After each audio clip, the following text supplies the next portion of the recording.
Arms too long, wrong spectacles, Stephen Smith. He's going to talk to you about 30 years of looking at possibly one of my favourite birds, Whinchat. I don't know what you like, but for me it has now become a bird I've actually got to physically go and look for, whereas 30 years back we didn't have to go looking for them, they were there. So, before I say any more about them, Steve, over to you.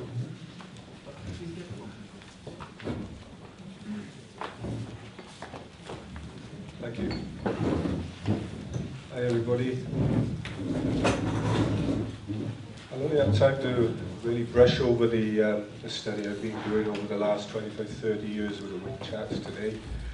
It's more of a description of what I get up to each summer to gather data on this trans-Saharan migrant. If only the boys in the band could see me now with this Madonna type mic, which doesn't it's not particularly easy, and I'm recovering from a head cold, so if you hear the odd sniff, just put it down to my invitation of Storm Petrol being sick. Be careful with microphones. Okay, thanks very much. Okay, so at home in the UK, the Whinchat, very much a bird of the uplands, our common land and our moorland fringes. Over the last 80 years or so, it's been declining or receding from old habitats such as railway embankments and lowland farmland, hedgerows, and even coastal regions where it used to breed. So very much a bird of the west and the northern uplands. I don't know much about them abroad, I'm afraid. I'm not well travelled like our previous speaker. I probably never will be, but with primarily in tropical sub-Saharan Africa, etc., etc. Okay, a map I use regularly on presentations when I was a national park warden. Overused it probably, but it's just to give you a short insight to where I am with my study area. And it's this bottom right-hand corner, near the World Heritage Site at Blaen Abbott, for example, with the Bloringe, and further south towards Pontypool, much underestimated area for bird watching. All interacting moorland from Bloringe to Ganclochdy in the south. So there's a study area, moorland edge, common land, hillsides, undulating land and sheltered areas for the Whinchat. Not the heather tops, where the grouse are breeding. For me, the greater diversity is lower down on the slopes. Forestry plantations are local to all sites. More about that later. Of course, where we get the clear felling now, we're getting nightjars and other such species, like dappled warbler, nightjar, white-throat, alby, etc. Habitat character, as I've already described, it's not the heather tops, it's not the uplands per se. It's these beautiful areas, forgive me for calling it beautiful, but I have to think it is. This is pure Whinchat country, bracken, bilberry, and a mix of other dwarf shrubs. It's a picture of Ganclochdy on the left. It only raises to 420 metres. That's a pretty level playing field there. The habitat's extremely important and getting rarer and being managed by various countryside organisations, which I had a hand with when I was a park ranger.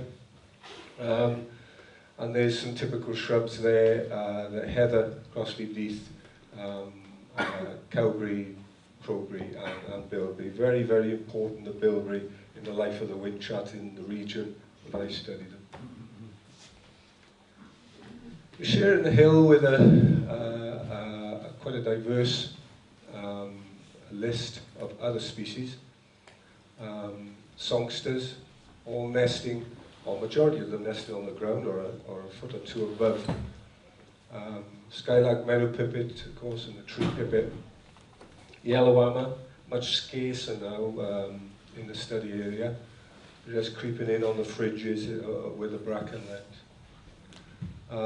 Reed bunting, I'm finding that they're nesting in much drier areas now. and amongst bracken, in fact, where the yellow hammers used to nest, ironically.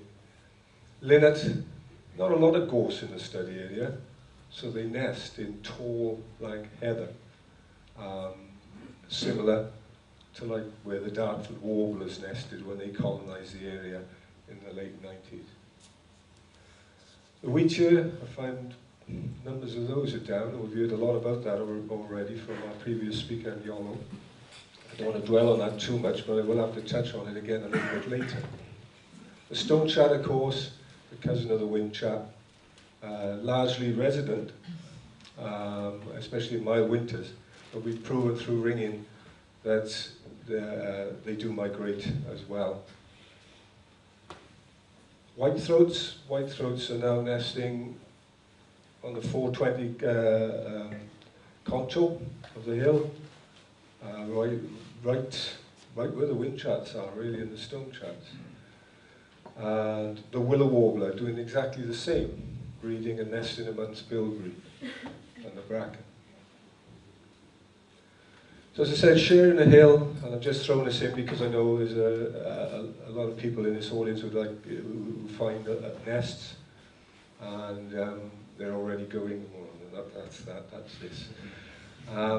So, and if you could tell, I'm not sure the quality of the pictures there, but from the left there's a Stonechat, a Dartford warbler in the middle top, which Yolo would have remembered coming down to Blaenavon to see. Linnet on the right at the top, skylark, meadow pipit, and for comparison, the Whinchat. The Whinchat eggs can vary from turquoise green, they can have brown speckles, or they can be this beautiful sky blue. So, the study objectives, to locate as many breeding pairs in the study area, find as many nests as possible, and monitor and assess breeding habitat requirements, ring the chicks and adults as part of the BTO scheme, and analyse annual results, which have become more and more important as we've seen numbers fluctuate, except